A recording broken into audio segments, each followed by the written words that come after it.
वक्षस्थल नित्यवास रसिका तत्क्षान्ति संवर्धिनी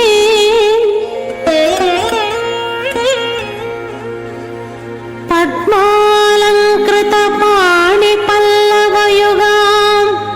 पद्मा। ओम श्री महालक्ष्मी नमः। नमस्तेस्तु महामाये श्रीपीठे सुरपूजिते शंखचक्रगदाहस्ते महालक्ष्मी நமோஸ்துதே. பக்தர்களே, திருச்சானூர் பத்மாவதி தாயாரின் திருக்கல்யாண மகோத்சவத்தை நேரடி ஒளிபரப்பில் சேவித்துக் கொண்டிருக்கிறோம்.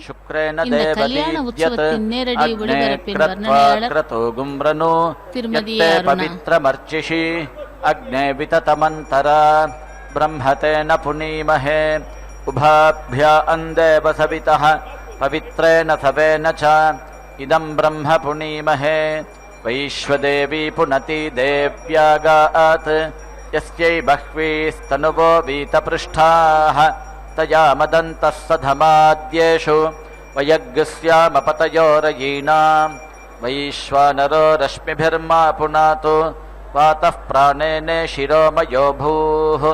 द्यावा पृथिवी पयसा पयोभिः ऋतावरी यज्ञये मा पुनीतां बृहद्भिः सवितस्त्रिभिः परिशिष्टैर्देवमन्मभिः अग्ने दक्षैः पुनाहिमा येन देवा अपुनता येनापो दिव्यङ्कषः तेन दिव्येन ब्रह्मणा इदं ब्रह्म पुनीमहे यः पावमानीरध्येति ऋषिभिः संभृतगं रसम् सर्वगं सपूतमश्नाति स्वदितं मातरिश्वना पावमानीर्यो अध्येति ऋषिभिः संभृतगं रसम् तस्मै सरस्वती दुहे क्षीरगं सर्पिर्मधूदकं पावमानी स्वस्त्ययनेः सुदुघा हि पयस्वतीः ऋषिभिः संभृतो रसः ब्राह्मणेष्वमृतगं हितं पावमानीर्दिशन्तु नः इमं लोकमथो अमुं कामान् समर्थयन्तु नः देवीर्देवैः समाभृताः पावमानी स्वस्त्ययनेः सुदुघा हि घृतश्च्युतः ऋषिभिः संभृतो रसः ब्राह्मणेष्वमृतगं हितं येन देवाः पवित्रेण आत्मानं पुनते सदा तेन सहस्रधारेण पावमान्यः पुनन्तु मा प्राजापत्यं पवित्रं शतोद्यामगं हिरण्मयम् तेन ब्रह्मविदो वयं भूतं ब्रह्म पुनीमहे इन्द्रः सुनीते सह मा पुनातु सोमः स्वस्त्या वरुणः समीच्या यमो राजा प्रवृणाभिः पुनातु मा जातवेदा मोर्जयन्त्या पुनातु भूर्भुवः सुवः तच्छंयोरावृणीमहे गातुं यज्ञाय गातुं यज्ञपतये दैवी स्वस्तिरस्तु नः स्वस्तिर्मानुषेभ्यः ऊर्ध्वं जिगातु भेषजं शन्नो अस्तु द्विपदे शञ्चतुष्पदे ॐ शान्ति शान्ति शान्तिः।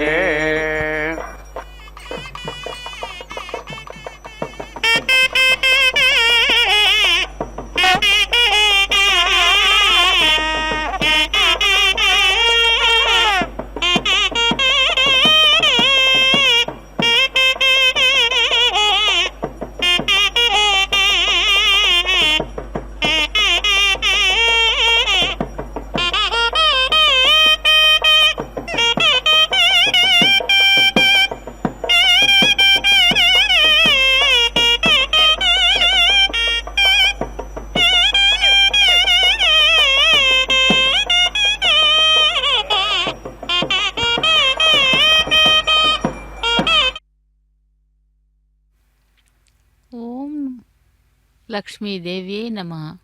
தாயாருடைய திருக்கல்யாண மகோத்சவத்திலே இதோ இப்பொழுது நாம் சேவித்து கொண்டிருப்பது விஸ்வக்சேன் ஆராதனை சுத்தி புண்ணிய வஜனம். பக்தர்களே, இந்த திருக்கல்யாண மகோத்சவத்தின் நேரடி ஒளிபரப்பின் வர்ணனையாளர் திருமதி ஏ. அருணா. இதோ இந்த தாயாரை செவித்துக்கொண்டு இன்றைய நாள் மிகவும் சிறப்பான நாள். வெள்ளிக்கிழமை, சதயம் நட்சத்திரம், அமாவாசை பிரதமையுடன் கூடிய இந்த நன்னாளிலே தாயாருடைய திருக்கல்யாண மகோத்சவத்தை நேரடி ஒளிபரப்பில் செவித்து கொண்டிருக்கிறோம். உயர்திணை என்மனார் மக்கட்சுட்டே என்னும் தொல்காப்பிய வரிகளில் சிறந்த ஆழிசூழ் உலகமெல்லாம் போற்றக்கூடிய திருக்குறளை அருளி செய்தவர் திருவள்ளுவர். சிந்தைக்கினிய செவிக்கினிய வாய்க்கினிய வந்த இருவினைக்கு மாமருந்து முந்திய நன்னெறி நாமறிய நாப்புலமை வள்ளையினார் பன்னிய இன்குரல் வெண்பா என்கிறார்கள். சிவந்த தாமரையில் வீற்றிருக்கும் திருமகள் எங்கெங்கு தங்கி வாசம் புரிவாள் என்றும் தீக்குணம் உள்ளவரிடம் விலகி இருப்பாள் என்றும் கூறப்படுகிறது. அழுக்காறு என்றால் பொறாமை. மூல பழம் பொருளாகவும் படைத்து காத்து அழித்து ஆதி பரம்பொருளாகவும் உள்ள உலக இரக்கைகளின்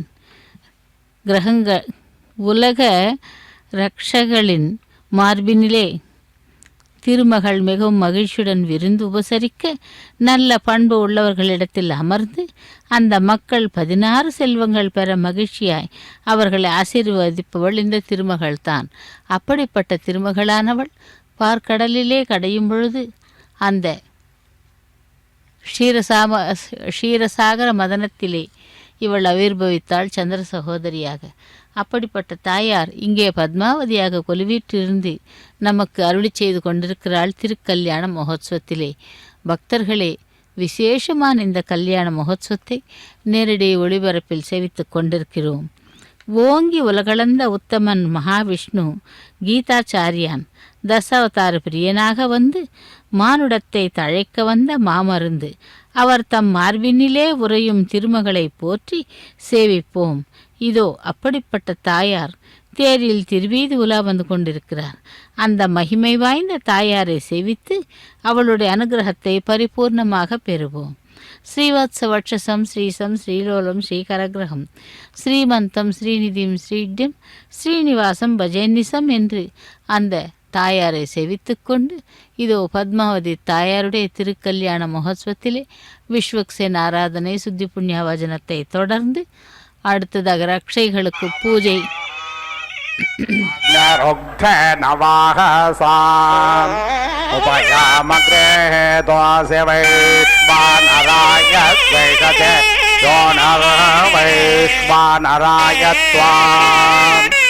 वैश्वानरस्य सुमतस्यामराजाहिकं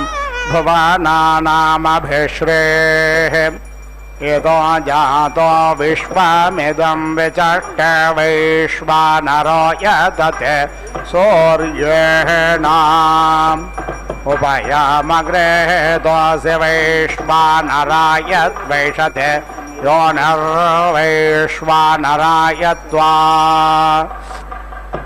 मरुत्वा इन्द्रवृषभोरणाय पिबा सोमा मनुष्वधं मदाय आसिन्यस्व यठरे मध्वा ऊर्मिन्द्रज्ञराजासि प्रतिपत्सुतानाम् उपयामगृहे ओसेन्द्रायत्वा मरुत्वा तयेषते योनिरिन्द्रायत्वा मरुत्वा ते महा इन्द्रो वज्राहस्तषोडशी शर्मा यच्छतो हन्तो पापानयोस्मान् वेष्टे उपयामगृहीतोऽसेन्द्रायत्वा षोडशिना यशते योनिरिन्द्रायत्वा षोडशिने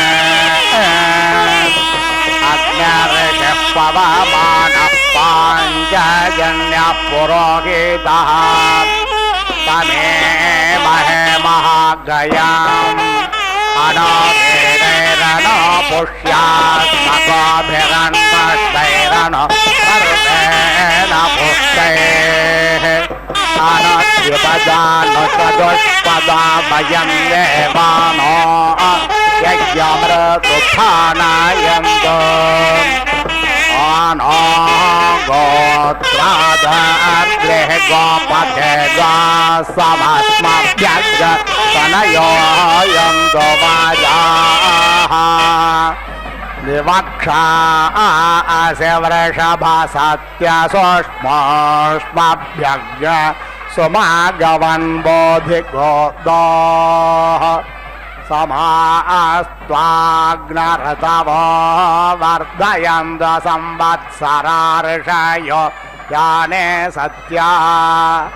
सन्धिव्येन देदेरोचनेन विश्वा आभाहि प्रदिश चतस्रः सञ्चभ्यस्वाग्न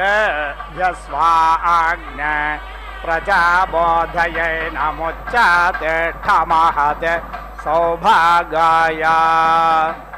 समास्त्वाग्नर्तवो वर्धयन्त संवत्सरार्षयो याने सत्या सन्दिव्येन देदेरोचनेन विश्वा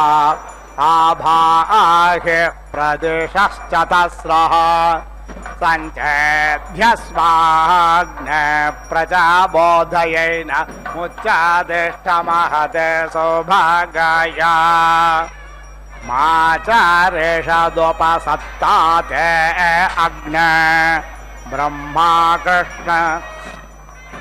ब्रह्माणस्य यशसः सन्तुमान्ये त्वामग्ने वृणते ब्राह्मण इमे शिवो अग्ने संवरणे भवानः सपत्नः नो अभिमादिच्छस्वे गये जागृह्य प्रायुच्छन् इहैवाग्न अधिधारयारयं माध्वा निक्रन्बोर्वचितो निकोर्णाः क्षत्रमग्न सुयममस्तुभ्यमुपसत्ता वर्धतान्ते अनिष्टृतः क्षत्रेणाग्न स्वायुस्सग्रभस्व मित्रेणाग्न मित्रधेये यतस्वा स जातानां मध्यमस्था येधिराज्ञामग्न विहव्यो दिदिहा अधिनिहो अधिश्रद्धोत्यचित्यमत्यरो अधिमग्न विश्वाह्यग्न दुरिता सह स्वाधास्मभ्यग्न सह वीरज्ञरयिन्दाः अनाधृष्यो जातवेद अनकृतो विराळग्न क्षत्रभृद्देदिहिहा विश्वा आशाः प्रमुञ्चन्मानुषेर्भियः शिवाभिरद्य परे पाहि नो वृधे बृहस्पते सवितर्बोधयेनज्ञ सग्गशेतञ्चित्सन्तराज्ञ सग्गशेषाधि वर्धयेनं महते सौभागाय विश्वायेन मनोमदन्तो देवाः अमोत्र भूयादथ यद्यमस्य बृहस्पते अभृशस्तेरमुञ्जः प्रत्योहतामश्विना मृत्युमस्माद्देवानामग्ने भिषजाशचेभिः उद्भयन्तमसस्परेष्वः पश्यन्त उत्तरम् देवं देवत्रासोर्यमगन्मज्योतिरुत्तमम् ऊर्ध्वा अस्य समिधो भवन्त्योर्ध्वा शुक्राशोचेग्नः युमत्तमा सुप्रदेकस्य सूर्णोः तनो न पादसोरो विश्ववेदा देवो देवेषु देवः पथो अनक्त्वमध्वा घृतेन मध्वा यज्ञन्नक्षसे प्रणनो नर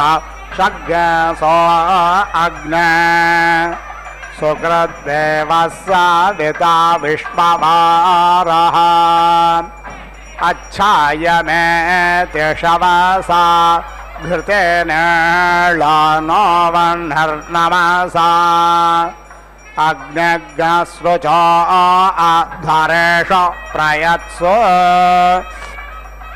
स यक्षदस्य महिमानमग्ने स एं मन्द्रासु प्रयसाः वसुश्चेतिष्ठो वसुधातमश्च द्वारो देवेरन्वस्य विश्वे रताददन्ते अग्नेः उरुप्य च स्वधाम्ना पत्यमानाः ते अस्य योषणे दिव्येन योना उषासा नक्ता इमै यज्ञमावतामध्वरन्नाः देव्याहोतारा ऊर्ध्वमध्वरन्नोऽग्नेर्जिह्वामभिगृणीतम् कृणोतन्न स्पृष्टिम् तिस्रो देवेर्परिरेदग् सदन्विला सरस्वती भारती महीगृणोना तन्नस्तुरे बमद्बोधम्बुरुक्षोत्पष्टा सुवीरम् रायस्पोषं विष्यदुनाभिमस्मे वनस्पते वसृजारराणस्मना देवेषु अग्नर्हव्यग्नशमिता सोदयाते अग्ने स्वाहा कृणुहि जातवेद इन्द्राय हव्यम् विश्वे देवा विरिदञ्जोषन्ताम् पिबो अन्नारयवृधस्व मेधा श्वेतस्य शक्ति नियुता बभिश्रेः ते वायवे समानसो वितस्थुर्विश्वे नरस्वपत्यानि चक्रुः रायेण यज्ञतो रोदसे मे राये देवे धिषणा धाति देवम् अधा वायुर्नियुतः तस्वा उत श्वेतं वसोधितिर्निरेके वायुरग्रे गायज्ञप्रेसा गङ्गन्मनसा यज्ञम् शिवो नियुद्भ्यः शिवाभिः प्रयाभर्यासेदाश्वाग्समच्छा नियुद्धर्वाय इष्टये दुरोणे निनोरयज्ञ सुभोज संयुवस्वनि वीरङ्गव्यमश्वञ्जराभाः वायो येते सहस्रिणो रथास्तेभिरागहे नियुत्वान् सोमापेतये एकया च दशभिश्च स्वभूते स्वाभ्यामिष्टये विघ्नशति च तिस्रभिश्च वहसे त्रिघ्नशता च नियुद्धर्वाय इहता विमुञ्च नियुत्वा अन्वाय अगह्ययज्ञ शुक्रो अयामिते गन्तासि सुन्पत गृहम् वायो शुक्रो अयामिते मध्वो अग्रं दिवेष्टिषु आयाहि सोमापेतये स्पार्हो देव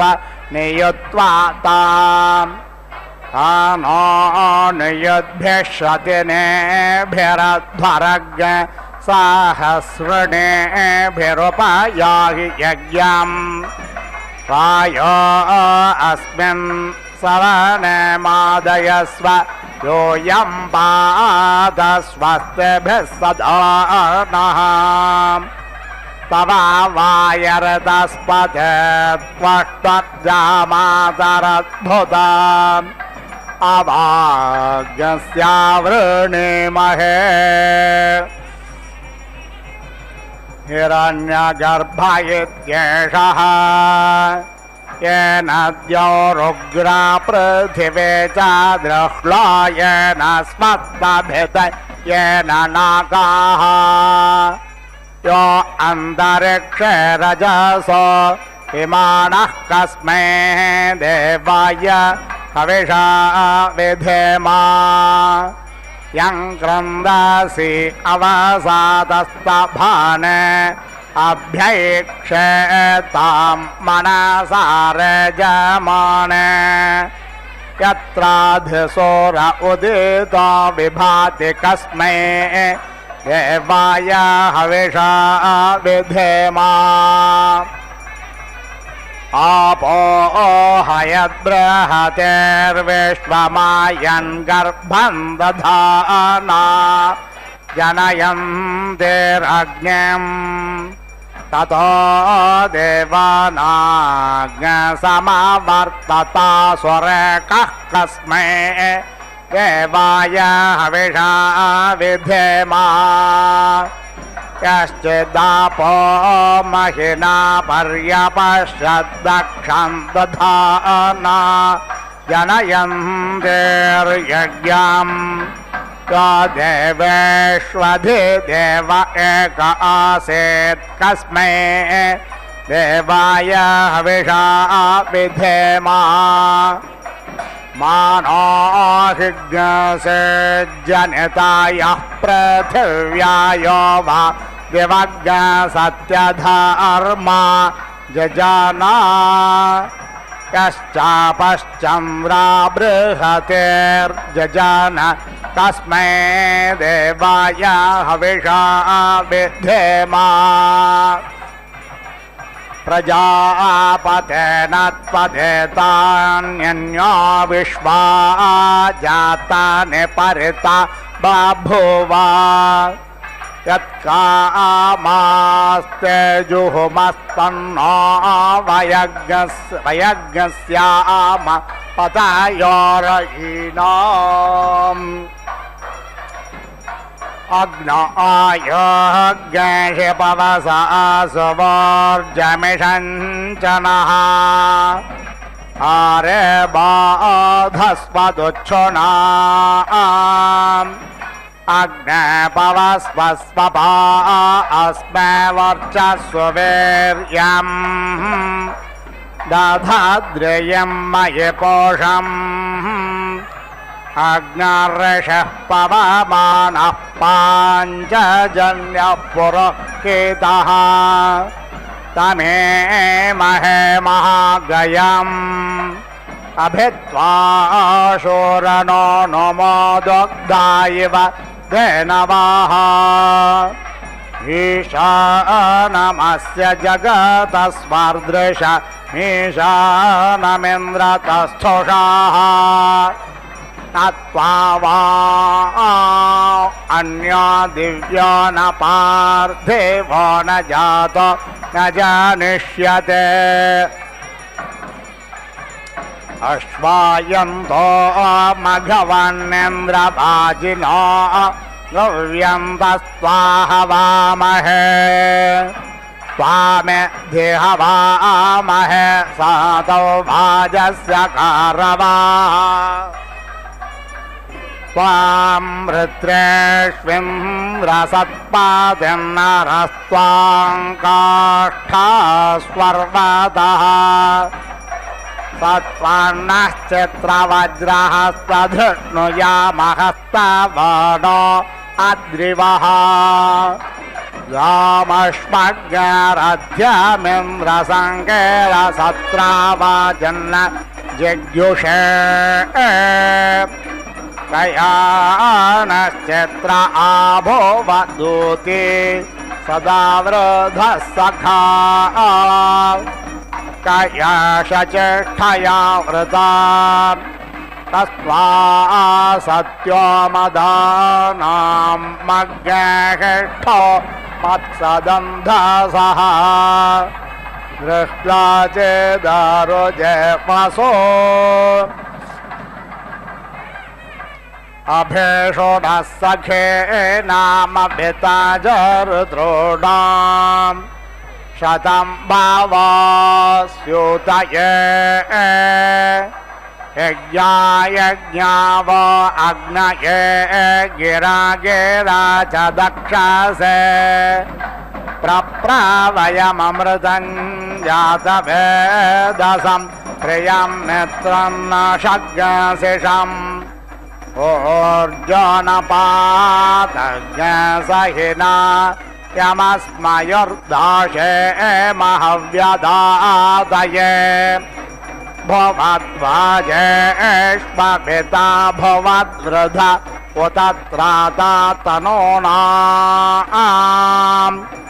संवत्सरोऽसि परिवत्सरोऽसि दावत्सरोऽसेद्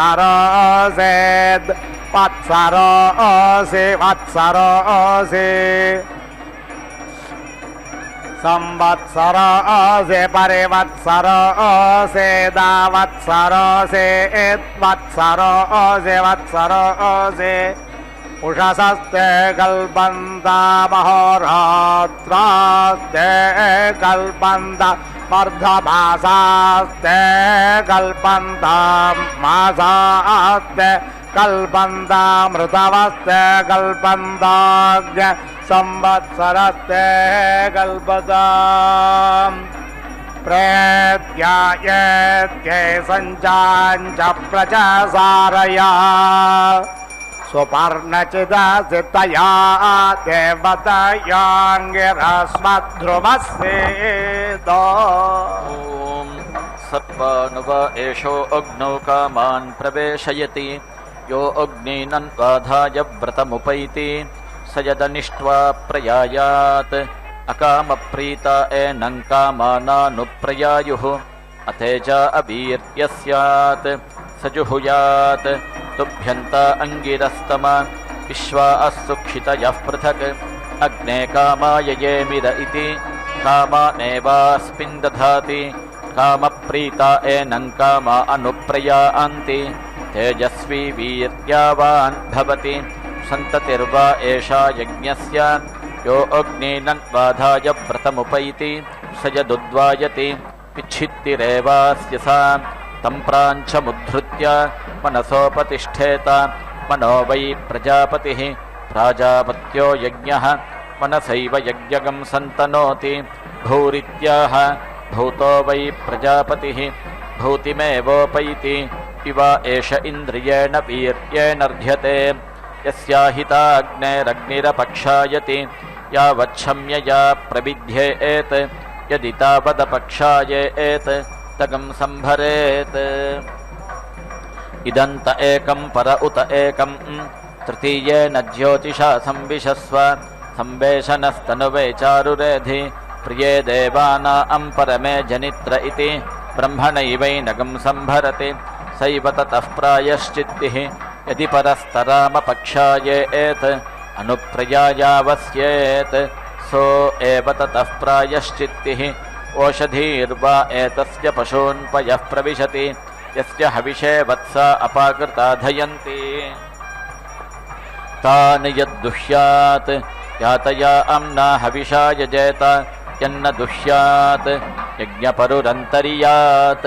वायव्या अञ्जवागून्निर्पपेत् वायुर्वै पयसः प्रदापयिता स एवास्मै पयः प्रदापयति पयो वा ओषधयः पयः पयः पयसैवास्मै पयो वरुन्धे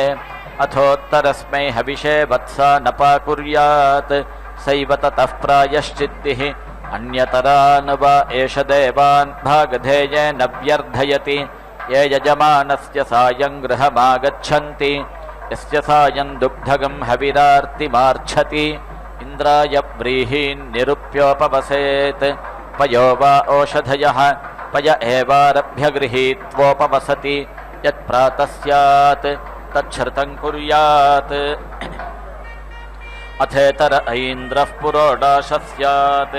इन्द्रिये एवास्मै समीची दधाति पयो वा ओषधयः पयः पयः पयसैवास्मै पयो वरुन्धे अथोत्तरस्मै हविषे वत्सा न पाकुर्यात् सैव ततः प्रायश्चित्तिः उभयान् वा एष देवान् भागधेयेन व्यर्थयति ये यजमानस्य सायं च प्रातश्च गृहमागच्छन्ति यस्योभयगं हविरार्तिमार्च्छति ऐन्द्रं पञ्चशरावमोदनं निर्वपेत् अग्निं देवतानां प्रथमं यजेत् अग्निमुखा एव देवता प्रीणाति अग्निं वा अन्वन्या देवता आह इन्द्रमन्वन्याः ता एवोभयीः प्रीणाति पयो वा ओषधयः पयः पयः पयसैवास्मै पयो वरुन्धे अथोत्तरस्मै हविषे वत्सा न पाकुर्यात् सैव ततः प्रायश्चित्तिः अर्धो वा एतस्य यज्ञस्य मीयते यस्य व्रत्येहन्पत्न्यनालम्भुका भवति तामपरुध्य यजेत सर्वेणैव यज्ञेन यजते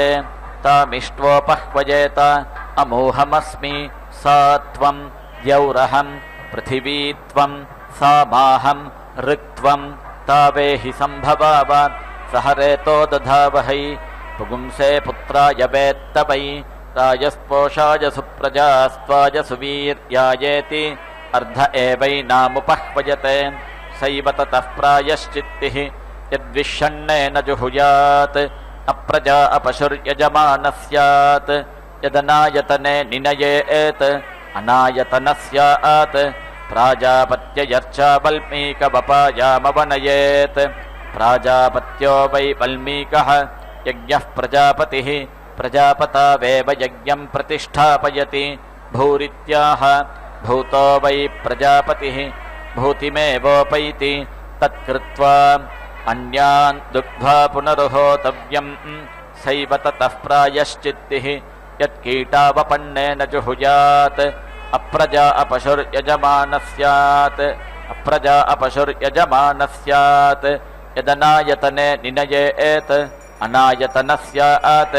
मध्यमेन पर्णेन द्या वा पृथिव्ययर्चान्तः परिधि निनयेत्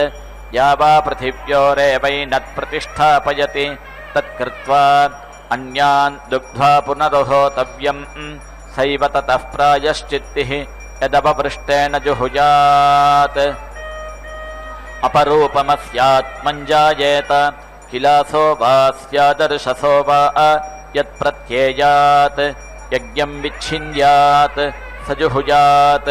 मित्रो जना अङ्कल्पयति प्रजानन् मित्रोदाधार पृथिवीमुतद्या मित्रः कृष्टीरनिमिषाभिचष्टे सत्याय हव्यं घृतवज्जुहोतेति मित्रेणैवैनः कल्पयति तत्कृत्वा अन्यान् दुग्ध्वा पुनरुहोतव्यं सैव ततः प्रायश्चित्तिः यत्पूर्वस्यामाहुत्यागं हुतायामुत्तराहुतिस्कन्देत् विपाद्भिः पशुभिर्यजमानो व्यर्थ्येत यदुत्तरयाभिजुहुयात् चतुष्पाद्भिः पशुभिर्यजमानो व्यर्थ्येत यत्र वेत्थ वनस्पते देवानां गुह्यानामानि तत्र हव्यानि गामयेति वानस्पत्ययर्चा समिधमाधाय तूष्णीमेव पुनर्जुहुयात् वनस्पतिनैव यज्ञस्यार्ताञ्चानार्ताञ्चाहुति विदाधार तत्कृत्वा अन्यान् दुग्धा पुनरुहोतव्यं सैव ततः प्रायश्चित्तिः यत्पुरा प्रयाजेभ्यः प्राङङ्गारस्कन्देत् अध्वर्यवे च यजमानाय चाकग्गुः स्यात् यद्दक्षिणा ब्रह्मणे च यजमानाय चाकग्गुः स्यात् यत्प्रत्यक् होत्रे च पत्न्यै च यजमानाय चाकग्गुः स्यात् यदुदङ् अग्निधे च पशुभ्यश्च यजमानाय चाकग्गुः स्यात् यदभिजुहुयात् रुद्रो अस्य पशून् घातुकः स्यात् यन्नाभिजुहुयात् अशा अन्तः प्रह्रियेत स्रुवस्य बुध्नेनाभिनिदध्यात् मातमो मा यज्ञस्तमन्मा यजमानस्तमत् नमस्ते अस्त्वायते नमो रुद्रपरायते नमो यत्र निषीदसि अमुं माहिगंसि रमुं माहिगंसीरिति येन स्कन्देत् तं प्रहरेत् सहस्रशृङ्गो वृषभो जातवेदाः स्तोमपृष्ठो घृतवाक् सुप्रतीकः मानोहासीन्मेत्थितो नेत्वाजहाम गोपोषण्णो वीरपोषं च यच्छेति ब्रह्मणैवैनं प्रहरति सैव ततः प्रायश्चित्तिः विवा एष इन्द्रियेण वीर्येणर्ध्यते यस्याहिताग्नेरग्निर्मध्यमानो न जायते यत्राण्यं पश्येत् तत आहृत्य होतव्यम् अग्नावेवास्य अग्निहोत्रगं हुतं भवति यद्यन्यन्न विन्देत् अजायागं होतव्यम् आग्नेयी वा एषा यदजा अग्नावेवास्य अग्निहोत्रगं हुतं भवति अजस्य तु नाश्नीयात् यदजस्या आश्नीयात् यामेवाग्नावाहुतिं जुहुयात् तामद्यात् तस्मादजस्य नाश्यम् यद्यजान्न विन्देत् ब्राह्मणस्य दक्षिणे हस्ते होतव्यम् एष वा अग्निर्वै ईश्वानरः यद्ब्राह्मणः अग्नावेवास्य अग्निहोत्रगं हुतं भवति ब्राह्मणं तु वसत्यैनापरुन्ध्यात् यद्ब्राह्मणं वसत्या अपरुन्ध्यात् यस्मिन्नेवाग्नावाहुतिं जुहुयात् तं भागधेयेन व्यर्धयेत् तस्मात् ब्राह्मणो वसत्यैनापरुध्यः यदि ब्राह्मणं न विन्देत् दर्भस्तम्भे होतव्यम् अग्निवान् वै दर्भस्तम्भः अग्नावेवास्य अग्निहोत्रगं हुतं भवति दर्भागस्तु नाध्यासीत यद्दर्भा नध्यासीत यामेवाग्नावाहुतिं जुहुयात् तामध्यासीत तस्माद्दर्भा नाध्यासितव्या आह यदि दर्भान्न विन्देत् अप्सु होतव्यम् आपो वै सर्वा देवता आह देवता अस्वेवास्य अग्निहोत्रगं हुतं भवति आपस्तु न परिचक्षीत यदापः परिचक्षीत यामेवाप्स्वाहुतिं जुहुयात् तां परिचक्षीत तस्मादापो न परिचक्ष्या आह मेध्या च वा एतस्या मेध्या च तनुवौ सगं सृज्येते यस्याहिताग्नेरन्यैरग्निभिरग्नयः सगं सृज्यन्ते अग्नये बिबिचये पुरोडाशमष्टाकपालन्निर्पपेत् मेध्या अंचैवास्या मेध्याञ्च तनुवौ व्यावर्तयति अग्नये व्रतपतये पुरोडाशमष्टाकपालन्निर्पपेत् अग्निमेव व्रतपतिग्स्वेन भागधेयेनोपधावति स एवैनं व्रतमालम्भयति गद्भग्स्रवन्तमगदमकः अग्निरिन्द्रस्त्वष्टा बृहस्पतिः पृथिव्यामवचुश्चोतैतत् नाभिप्राप्नोति निरृतिं पराचैः रेतो वा एतद्वाजिनमाहिताग्नेः यदग्निहोत्रं तद्यच्छ्रवेत् रेतो अस्य वाजिनग्स्रवेत् गद्भग्स्रवन्तमगदमकरित्याह रेत एवास्मिन् वाजिनं दधाति अग्निरित्याह अग्निर्वैरेतोधाः रेत एव तद्दधाति इन्द्र इत्याह इन्द्रियमेवास्मिन् दधाति त्वष्टेत्याह त्वष्टा वै पशूनां मिथुनानागं रूपकृत् रूपमेव पशुषु दधाति बृहस्पतिरित्याह ब्रह्म वै देवानां बृहस्पतिः ब्रह्मणैवास्मै प्रजाः प्रजनयति पृथिव्यामवचुश्चोतैतदित्याह अस्यामेवैनत्प्रतिष्ठापयति नाभिप्राप्नोति निरृतिं पराचैरित्याह रक्षसामपहत्यै याः पुरस्तात् प्रस्रवन्ति उपरिष्टात् सर्वतश्च याः ताभिरश्मिपवित्राभिः श्रद्धां यज्ञमारभे देवा गातुविदः गातुं यज्ञाय विन्दत मनसस्पतिना देवेन वाता अद्यज्ञः प्रयुज्यताम् तृतीयस्यै दिवः गायत्र्या सोम आभृतः सोमपीठाय सन्नयितुं पकलमन्तरमाददे आपो देवी शुद्धास्थ इमा पात्राणि शुन्धत उपातङ्क्याय देवानां पर्णवल्कमुतशुन्धत पयो गृहेषु पयो अग्नियासु पयो वत्सेषु पय इन्द्राय हविषे ध्रियस्व गायत्री पर्णवल्केन पयः सोमं करोत्पिमम् अग्निं गृह्णामि सुरथं योमयो भूः य उद्यन्तमारोहति सूर्यमह्ने आदित्यं ज्योतिषां ज्योतिरुत्तमं श्वो यज्ञाय रमतान् देवताभ्यः वसून् रुद्रानादित्यान् इन्द्रेण सह देवताः ताः पूर्वः परिगृह्णामि स्व आयतने मनीषया इमामूर्जं पञ्चदशी ये प्रविष्टाः तान् देवान् परिगृह्णामि पूर्वः अग्निर्हव्यवाडिहतानावहतु पौर्णमासगं हविरिदमेषां मयि आमावास्यगं हविरिदमेषां मयि अन्तराग्निपशवः देवसगं सदमागमन् तान् पूर्वः परिगृह्णामि स्व आयतने मनीषया इह प्रजा विश्वरूपा रमन्ताम् अग्निं गृहपतिमभिसंवसानाः ताः पूर्वः परिगृह्णामि स्व आयतने मनीषया इह पशवो विश्वरूपा रमन्ताम् अग्निं गृहपतिमभिसंवसानाः तान् पूर्वः परिगृह्णामि स्व आयतने मनीषया अयं पितॄणामग्निः अवाढव्या पितृभ्यः तं पूर्वः परिगृह्णामि अविषण्णः पितुङ्करत् अजस्रन्त्वागं सभापालाः विजयभागगं समिन्धताम् अग्ने दीदाय मे सभ्य विजित्यै शरदः शतम् अन्नमावसथीयम् अभिहराणि शरदः शतम् आवसथे श्रियं मन्त्रम् अहिर्बुद्धियो नियच्छतु इदमहमग्निज्येष्ठेभ्यः वसुभ्यो यज्ञं प्रब्रवीमि इदमहमिन्द्रज्येष्ठेभ्यः रुद्रेभ्यो यज्ञं प्रब्रवीमि इदमहं वरुणज्येष्ठेभ्यः आदित्येभ्यो यज्ञं प्रब्रवीमि पयस्वतीरोषधयः पयस्वद्वीरुधां पयः अपां पयसो यत्पयः ते नमामिन्द्रसगं सृज अग्ने व्रतपते व्रतं चरिष्यामि तच्छके यन्तन्मे राध्यताम् वायो व्रतपत आदित्यव्रतपते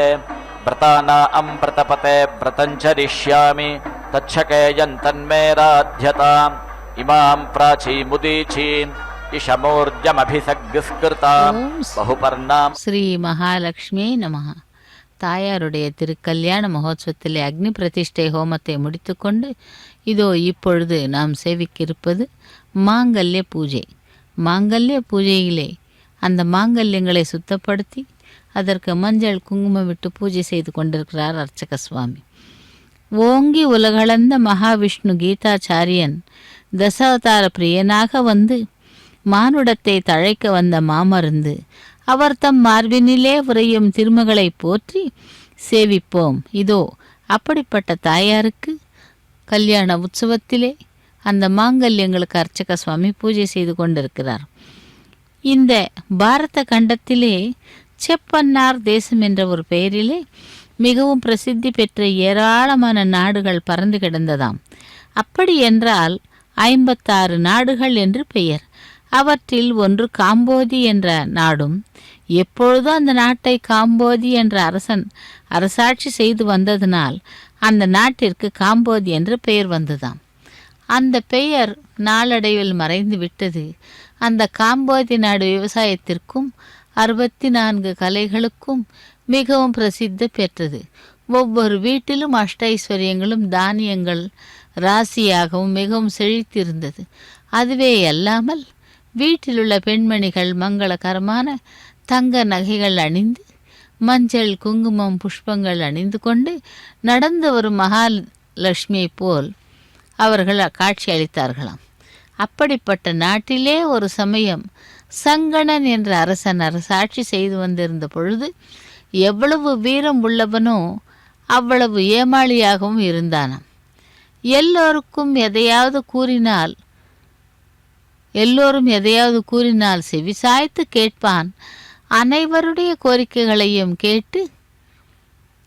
நிறைவேற்றுவான். அப்படி நடந்து கொண்ட அரசனை பகை நாட்டு அரசர்கள் தோற்கடித்து அவனை தனியாக செய்துவிட்டனர். இதோ மாங்கல்ய பூஜை முடிந்து மாங்கல்ய தாரணம் நடைபெற உள்ளது. செவிக்கலாம். திருக்கல்யாண மகோத்சவத்திலே, தாயாருடைய திருக்கல்யாண மகோத்சவத்திலே இதோ மாங்கல்யங்களுக்கு அர்ச்சக சுவாமி பூஜை செய்து கொண்டிருக்கிறார். அந்த மாங்கல்யங்களுக்கு மஞ்சள் குங்குமமிட்டு புஷ்பங்களால் பூஜை செய்து அதை தாயாருடைய கழுத்தில் அணிவிக்க இருக்கிறார். இந்த தாயாருக்கு பாஞ்சராத்திர ஆகம விதிமுறைத்தான் அனைத்து கைங்கரியங்களும் நடைபெறுகின்றன. ஆகவே பக்தர்களே, தாயாருடைய அனுகிரகம் கிடைக்க வேண்டும் என்றால் தினந்தோறும் அவளுடைய திருவடிகளை செவித்து கொண்டு அவளை ஆராதனை செய்ய வேண்டும், அவளுக்கு கைங்கரியம் செய்ய வேண்டும். அப்படி அந்த கைவிடப்பட்டவனுக்கு ஒன்றும் தோன்றாமல் காடு மேடெல்லாம் திரிந்து இறுதியாக ஒரு முடிவுக்கு வந்தானாம். தன்னுடைய மனைவியிடம் நாம் எப்படி வாழ்ந்தவர்கள், இறுதியில் இப்படி ஆகிவிட்டதே, ஆகையால் நாம் உயிர் தியாகம் செய்து கொள்ளலாம் என்றானாம். அதை கேட்டதும் அவன் மனைவி திடுக்கிட்டு ஓ என்று அழுதாளாம். அப்பொழுது சுவாமி ஸ்ரீமன் நாராயணா, ஓ ஜெகன்மாதா, நீயாவது எங்களை காப்பாற்று என்று பலவிதமாக பிரார்த்தனை செய்தாளாம் அந்த இல்லத்தரசி. அப்படி அவர்கள் பிரார்த்தனையை செவி கொடுத்து பகவான் அவர்களை ரட்சிக்கிறான். அதேபோல் தாயாரும் அவர்களை ரட்சிக்கிறாளாம். இதோ அப்படிப்பட்ட தாயாரானவளுக்கு திருக்கல்யாண மகோத்சவத்திலே மாங்கல்ய பூஜை நடைபெற்று மாங்கல்ய தாரணம் நடைபெற உள்ளது. செவிக்கலாம் அந்த பத்மாவதி தாயாருடைய திருக்கல்யாண மகோத்சவத்திலே மாங்கல்ய தாரணம். चित्रः केतुः प्रभानाभान् सम्भान् ज्योतिष्मागिस्तेजस्वानातपग्गिस्तपन्नभितपन् रोचमानः शोभनः शोभमानः कल्याणः.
శ్రీ వెంకటపతి అలమేలు మంగయును కదిసియున్నారు తమకమున పెండ్లికిని. అదే శ్రీ వెంకటపతి అలమేలు మంగయును కదిసియున్నారు తమకమున పెండ్లికిని.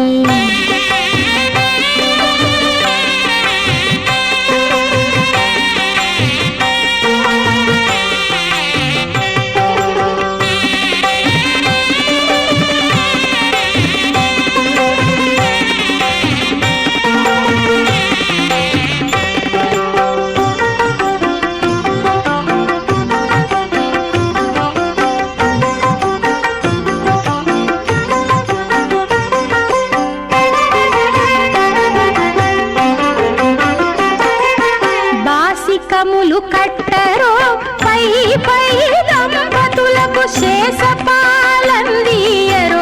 చేతులకును.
तेभ्यो मनुष्येभ्यः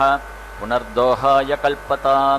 यज्ञस्य सन्ततिरसि यज्ञस्य त्वा सन्ततिमनुसन्तनोमि अधस्तमसि विष्णवे त्वा यज्ञायापि दधाम्यहम् अद्भिररिक्तेन पात्रेण याः पूताः परिशेरते अयं पयः सोमं कृत्वा स्वांयोनिमपि गच्छतु पर्णवल्कः पवित्रं सौम्यः सोमाद्धिनिर्मितः इमौ पर्णं च दर्भं च देवानागं हव्यशोधनौ प्रातर्वेषाय गोपाय विष्णो हव्यगं हि रक्षसि उभावग्नी उपस्तृणते देवता उपवसन्तु मे अहं ग्राम्यानुपवसामि मह्यं गोपतये पशून् देवादेवेषु परा अक्रमध्वं प्रथमाद्वितीयेषु द्वितीयास्तृतीयेषु त्रिरेकादश इहमावत इदगं शकेयं यदिदं करोमि आत्मा करोत्वात्मने इदं करिष्ये भेषजम् इदं मे विश्वभेषजा अश्विना प्रावतं युवम् इदमहगं सेनाय अभीत्वर्यै मुखमपोहामि सूर्यज्योतिर्विभाहि महत इन्द्रियाय आप्यायतां घृतयोनिः अग्निर्हव्यानुमन्यतां खमङ्क्ष्वत्वचमङ्क्ष्व स्वरूपं त्वा वसुविदं पशूनां तेजसा अग्नये जुष्टमभिघारयामि स्योनन्ते सदनं करोमि घृतस्य धारया सुषेवं कल्पयामि तस्मिन् श्रीदामृते प्रतिष्ठा व्रीहीणां मेधसु मनस्य मानः आर्द्रः प्रथस्नुर्भुवनस्य गोपाः श्रुत उत्स्नाति जनितामतीनां यस्त आत्मा पशुषु प्रविष्टः देवानां विष्ठामनुयो वितस्थे आत्मन्वान् सोमघृतवानिः भूत्वा देवान् गच्छ सुवर्पिन्द यजमानाय मह्यम् इराभूतिः पृथिव्यैरसोमोत्क्रमीत् देवाः पितरः पितरो देवाः योऽहमस्मि ससनियजे यस्या अस्मिनतमन्तरेमि स्वम् इष्टग्स्वं दत्तं स्वं पूर्तग्स्वग्श्रान्तं स्वगं हुतं तस्य मेऽग्निरुपद्रष्टा वायुरुपश्रोता आदित्योऽनुख्याता यौः पिता पृथिवी माता ॐ यो दीक्षामतिरेचयति सप्ताहं प्रचरन्ति सप्तवैशीर्षण्याः प्राणाः प्राणादीक्षा प्राणैरेव प्राणान् दीक्षामवरुन्धे पूर्णाहुतिमुत्तमाञ्जुहोति सर्वं वै पूर्णाहुतिः सर्वमेवाप्नोति अथो इयं वै पूर्णाहुतिः अस्यामेव प्रतितिष्ठति ॐ नारायणाय विद्महे वासुदेवाय धीमहि तन्नो विष्णुः प्रचोदयात् स्वाहा ॐ महादेव्यै च विद्महे विष्णुपत्न्यै च धीमहि तन्नो लक्ष्मीः प्रचोदयात् स्वाहा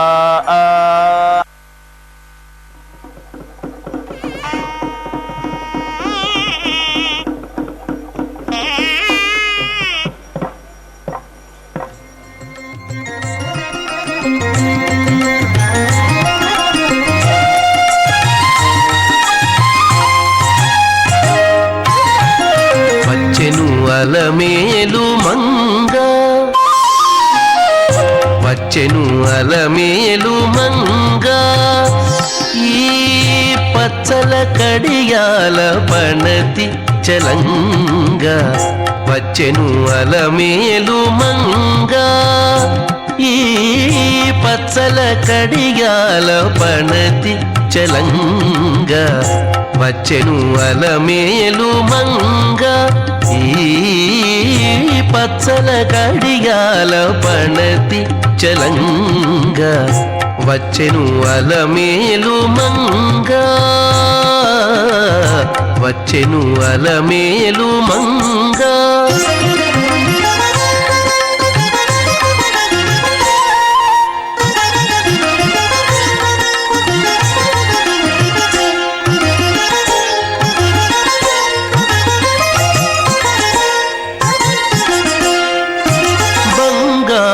చేది విడీలు పూని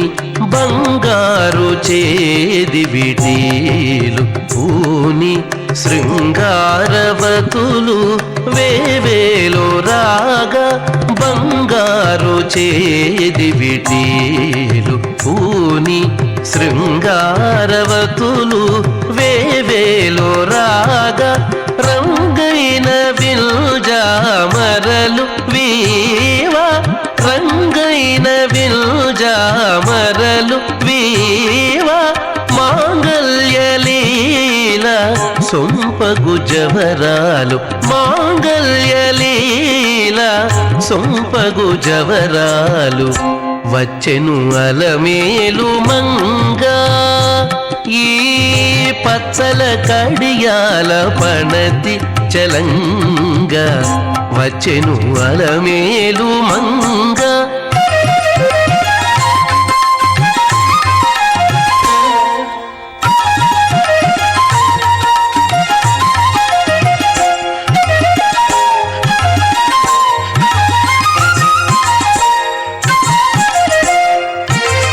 పలుకుల తేనియలోలుకా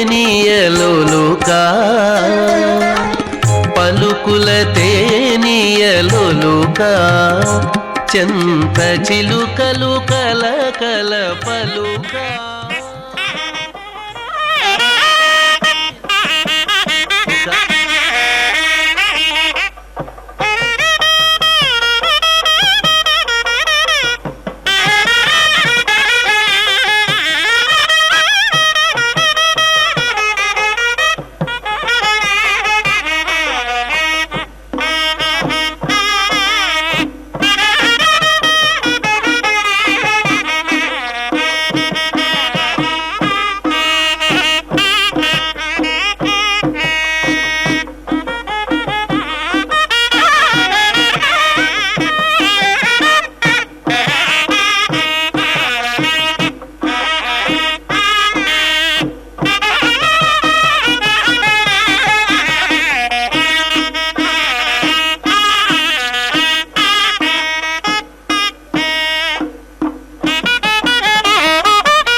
अनाथो ननाथः सदा वेङ्कटेशं स्मरामि स्मरामि। हरे वेङ्कटेश प्रसीद प्रसीद। प्रियं वेङ्कटेश प्रयच्छ प्रयच्छ।